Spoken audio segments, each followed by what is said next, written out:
Nancy, there's been, I want to talk about innovation because, one reason I wanted to start my rebound series is because while every industry and everybody has been affected by the pandemic in different ways, the fact is, whether people wanted to do it or not, they tried things that they never would have tried otherwise had they not been forced because of the pandemic. So I want to ask you about innovation and what you've seen from some of the women business owners that you work with.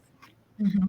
So I think early days, the people who were the most successful in handling the stress of the pandemic are those people who just kind of took a step back and said, okay, I have this as a mission, or I have that as a vision, and I was doing it this way, and Okay. now I need to rethink, right? So um, there's a podcaster I follow who has a quote that says, "Be committed to the vision, but not attached to how you get there."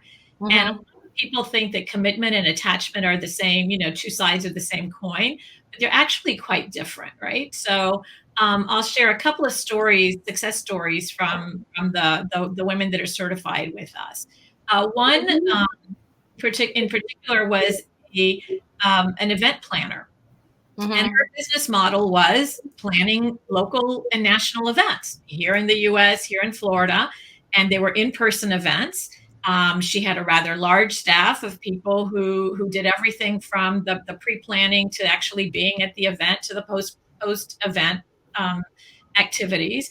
And all of a sudden, all her contracts got shut down Mm. because of the lockdown. And Right. so she took a look at her experience, her talent, and she said, "You know what? We could probably do this via the internet."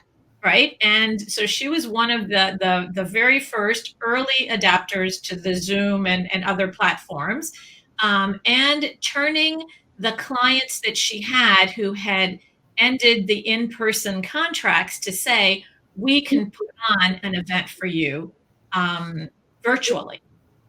And because of the contacts that she had and the technology and all of this, she was able to do that very successfully.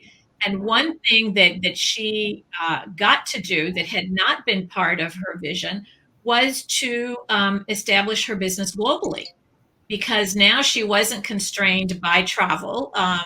Prior it used to be it was too expensive for her to go out of the country to do these events. Now doing them virtually, she's a global company, Okay. and I think that's a really good example of how you can, readjust. Right. Another Right. company Go was ahead. in the training and equipment space, Okay. right?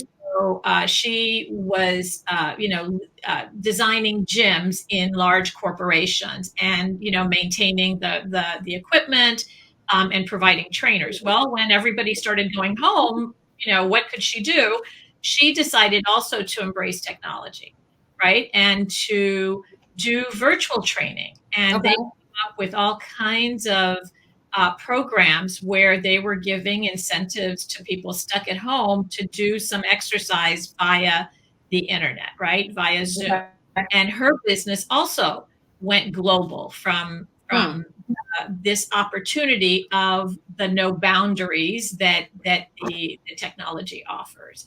So I think really that statement, be committed to the vision, but not attached to how you get there, really serves us well when things don't go according to plan, right? We can always Right. there's always a way to take a step back and say, okay, how can I provide XYZ service that I am really good at to now this new audience?